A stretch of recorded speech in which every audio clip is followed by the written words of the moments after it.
Hello, everybody. This is me back with another great One Flask review today. This is the movie I was probably looking forward to most this Christmas, which is Sonic 3. Sonic the Hedgehog 3.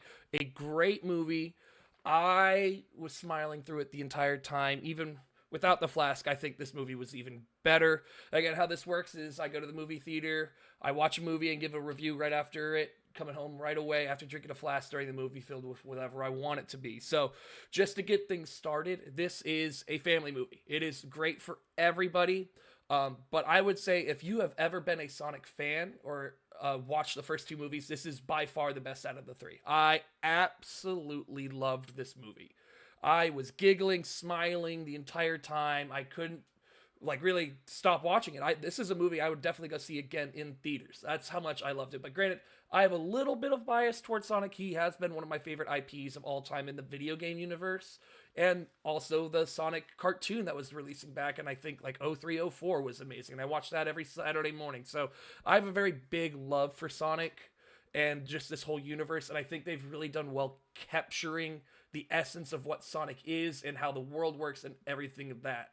So just going right into it, good things. I have a long list over here of things I thoroughly enjoyed about this movie.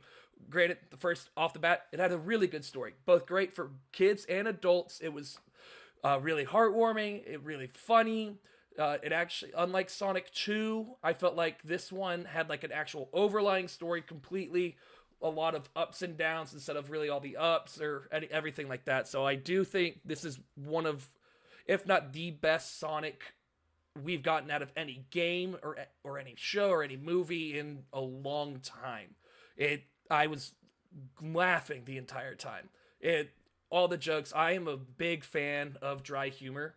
And Sonic and James Marsden's character, Dr. Eggman, obviously really great at those one-off punchlines that fit the story well. So it, again, like I said, it really captures how Sonic acts because again, he acts like a child and he has really one-off jokes, really funny, and then him and Eggman's banter throughout it all. It just had me smiling ear to ear the entire time.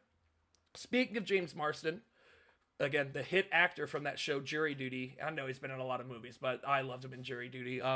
He actually played a major role in this movie. I think, unlike in the second movie, you see him a lot more. He does a lot more and actually progresses the story a lot. And so I loved him. I loved him as a character. He didn't seem like some off role the entire time. I mean, he actually helps the team. Actually, does a lot more of like what he did during the first Sonic movie that came out. It had a huge ode to all the games that have ever come out for Sonic and a lot of just Sega games in general. I mean, in the beginning, you have a Chow Garden they're all hanging at that was really cool. You have Sonic's ball that he rolls into to go faster. The very first scene, it's like them racing. Him, Knuckles, and or Sonic, Knuckles, and Tails. They're racing side by side, and when Sonic hits the finish line, he slaps the sign like they did back in the old Sonic GBA games, and the sign spins around that says "finish," and it was really cool. I just I loved it. It's just such a good, heartwarming movie.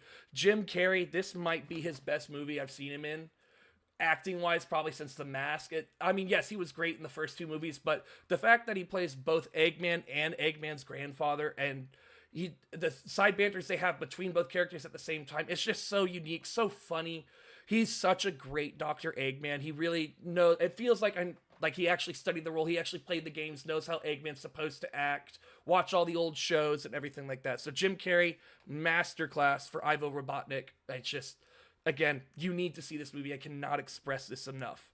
The fighting in this movie felt more like a Sonic. It felt like more of like a Sonic Heroes type fighting, or not just like Sonic jumping up and down and jumping on top of people, but like you could see him punch, everything like that. Like Sonic Adventure 2, I would say, is this obviously this is a very close relation to Sonic Adventure 2, that old video game, because this, again, I believe that was the first introduction that we had of Shadow as well, and they share a lot of similarities. The last fighting scene actually is an ode to Sonic Adventure 2. It has the main title music playing as Shadow and Sonic start fighting the art colony robots going to the art colony. It was really cool. They were both in their they were both in their super forms. It all golden. They got Sonic's golden form, great.